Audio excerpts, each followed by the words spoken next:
Hey, what's up YouTube? It's ICU, and today Apple has released iOS 10 to the general public in the form of 10.0.1. And in this video, we're going to go over not only what features iOS 10 has over its predecessor, just being iOS 9 in general, but also how this firmware does in fact affect jailbreaking and kind of what we can expect from the jailbreak community going forward, and when we can most likely anticipate a brand new jailbreak for iOS 10. Now, there are so many things at play here, so before we get into all of it, I just wanted to say, make sure you give this video a huge thumbs up and share it around, because not only is the info in this video extremely important for prospective jailbreakers, but I'm also giving away a brand new iPhone 7. If you have yet to enter, details can be found here. I'm actually wrapping it up at the end of this weekend, so be sure to get your entries in as soon as possible if you want a chance to win an all-new awesome iPhone 7.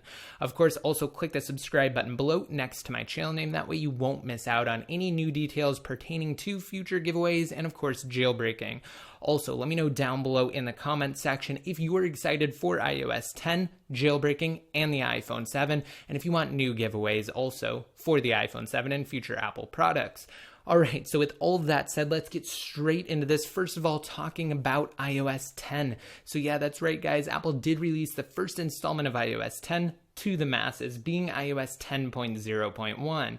So I do have an iPhone over here that we can actually go inside of settings, followed by general, and then software update. Of course, a non-jailbroken iPhone, so we can actually see this OTA software update. And you will notice we do have iOS 10, and it actually walks through all of the changes here. We have a very robust changelog, so absolutely everyone who launches up settings, general, software update to actually install and upgrade to iOS 10 will see this exact same changelog here. Again, there's so many changes. You can actually tap on learn more right there, and it delves into absolutely everything, of course breaking it down by category. We're going to go over some of the biggest ones here in this video. Of course, we are just on Apple's iOS 10 page right now, so we can kind of scroll through it and see what it actually features. Of course, if you're already well familiar with iOS 10 because it was announced in June, I've made so many videos on it since its announcement and since every subsequent beta release, then you can actually skip ahead. Down below in the description there will be a table of contents with kind of just some general chapters in this video.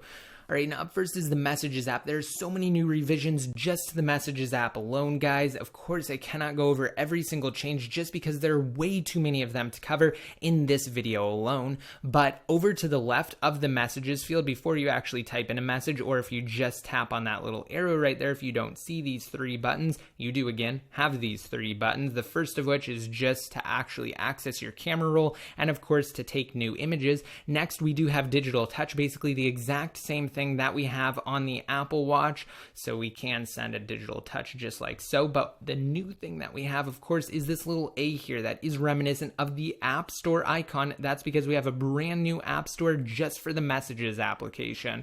So when we do tap on that right here, it brings up again this brand new App Store for Messages. You can search through it if you want to, or you can actually just view the featured ones here. And here's just a quick example of a Star Wars one. So whoops, we actually went to the Pixar one, but when we tap on the Star Wars one here, you can see we can purchase it if we want, and then of course it adds these little packs to our Messages application. I'm not interested in that though, and we're not buying it in this video. But of course, beyond that, probably one of the best additions to the Messages app are the send effects. So you just have to hold down the send button there, and then you can change how the message actually appears on the receiving end. And if they are on a version earlier than iOS 10.0.1 or iOS 10 beta, then it will actually print it out just in a subsequent text that you of course will not see. But you can send those effects, and if you want to take it even a step further, you can send full screen effects just by going over to the screen tab there. Of course, I'm sure most of you are well familiar with these by now, so I'm going to tap on the little X to get out of there.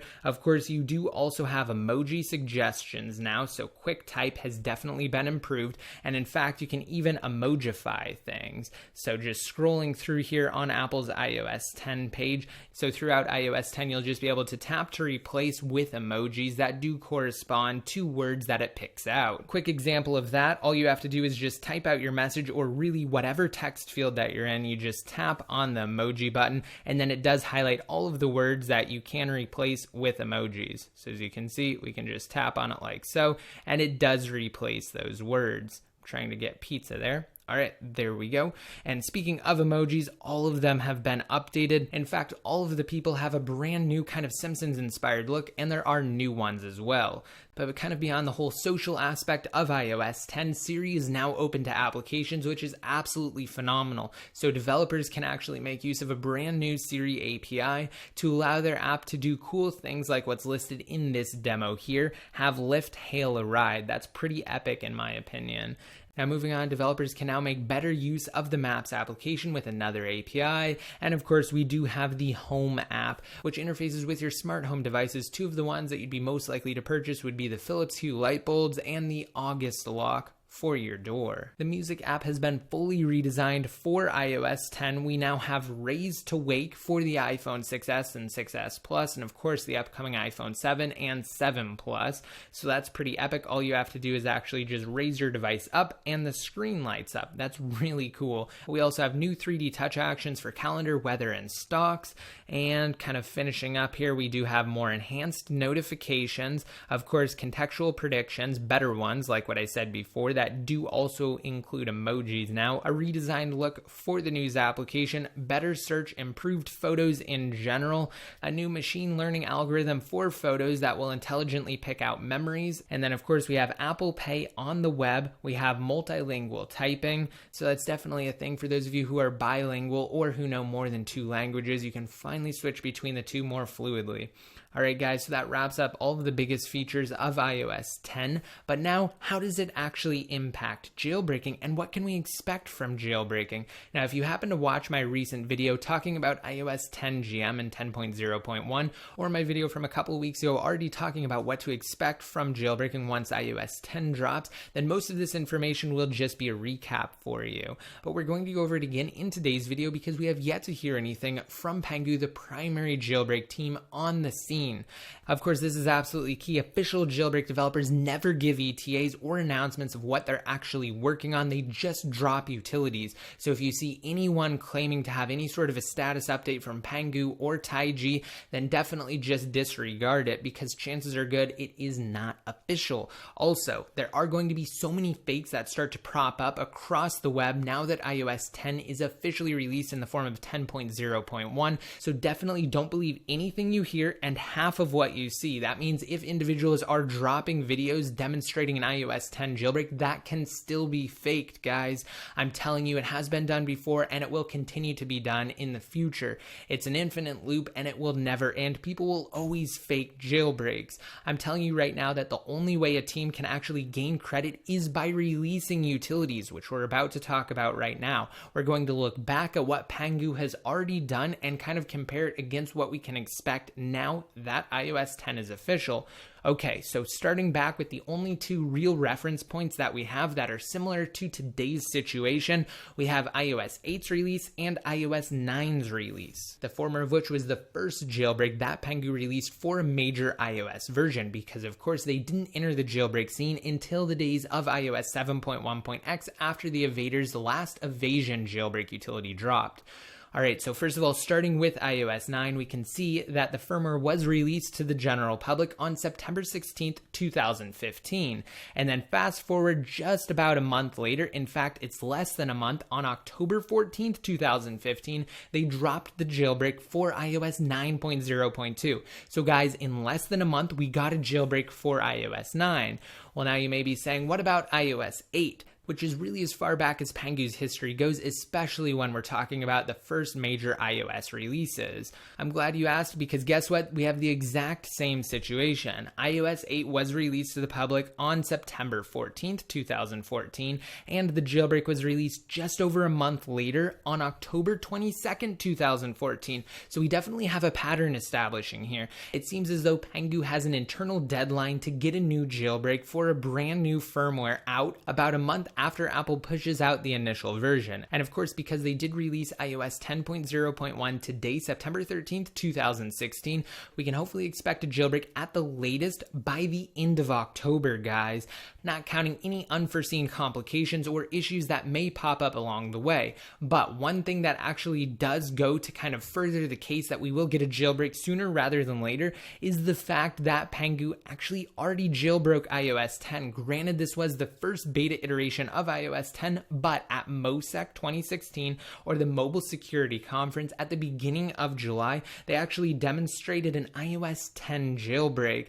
Now, we can rest assured that the exact same exploits will not carry over from iOS 10 Beta 1 to iOS 10.0.1, the public version, but what we do know is that, of course, it is jailbreakable and that Pangu is already on it. Remember, guys, they're absolutely killing it as of late. They are the primary source for new jailbreak utilities. So as you can see here, these images were just taken from their keynote on the official MOSEC Weibo account. iOS 10 beta jailbroken. Furthermore, what's even better, on top of the fact that they were already able to jailbreak iOS 10 beta 1, is the fact that iOS 10 doesn't have anything equivalent to last year's rootless security measures. Now, as many of you know, rootless was rumored to kind of be the end of jailbreaking. Granted, it never really translated to meaning not being able to achieve root access. However, it definitely was a hurdle that Pangu had to overcome before a new jailbreak was released. And as you guys saw, just by looking back at some of my past videos, they were able to do so and release a jailbreak for iOS 9 in less than a month, record time, faster than they were even able to do so for iOS 8. So we're definitely confident, especially with the iOS 10 beta jailbreak. The only thing that we really foresee as being a complication, of course, is the brand new A10 CPU powering Apple's iPhone 7 and 7 Plus. That will undoubtedly take some hands-on time to actually get it functioning properly on those devices. So hopefully Pangu will be at the ready and they'll have a brand new iPhone or multiple iPhone 7s on launch day this Friday, again the 16th. Also, another good thing is that the kernel, even on 64-bit devices, is unencrypted now. So that means that potentially other individuals who might not have ever had any sort of interest in jailbreaking, but did kind of want to mess around with iOS, especially in light of the fact that the kernel is now unencrypted, might be able to discover new flaws within the kernel that could eventually lead to an exploit that they could pass along to Pangu, official jailbreak developers. So while Pangu would have been absolutely fine without this new measure and direction that Apple decided to take with iOS 10's kernel, again, this could improve the discovery rate of brand new exploitable vulnerabilities that are usable inside of jailbreaks. This is absolutely groundbreaking. I've actually talked about it previously. I will have that link down below in the more info for those of you who want to actually learn more about that move and the direction that Apple decided to take with iOS 10. And finally, one last thing that I wanted to talk about before we wrap up is really just TaiG. I mean, where is TaiG, right? We've had so many new Pangu jailbreak utilities since the last version of TaiG dropped, including the one for iOS 9.0.2, 9.1, and of course now 9.3.3. I mean, it's been forever, it feels like, since TaiG dropped a jailbreak. Well, the last thing that we heard from them is that they still have interest in developing and releasing new jailbreak utilities, and of course that their interests haven't faded and that they're going to continue to pursue it. But we haven't seen anything that actually backs that up. We have yet to see a new jailbreak. We have yet to hear anything from the group. And of course, they haven't really demonstrated anything on a public forum the way that Pangu has, of course, at MOSEC and at other security conferences, including the Black Hat conference. So at this point, TaiG kind of seems to be a wild card. We may get a jailbreak from them, we may not, but we should kind of turn our direction toward Pangu moving forward into the future. They're the ones we need to keep our eyes on. Alright guys, so that wraps up everything I wanted to talk about in today's video. I really do hope you liked it and it helped you out. Again, if I were to give an ETA on the release of a new jailbreak, it would likely be no later than the end of October. Hopefully we'll have one by Halloween. Again, if you want to be updated even more often, such as when I release new videos covering anything in the realm of jailbreaking or the iPhone 7, be sure to click the subscribe button below next to my channel name, like me on Facebook, and follow me on Twitter. And until next time, this is ICU, signing out. Join the iCrack Your iDevice community on Patreon to help out the channel and to be featured in videos similar to these top contributors. Click the link on your screens now if you're on desktop, or check below.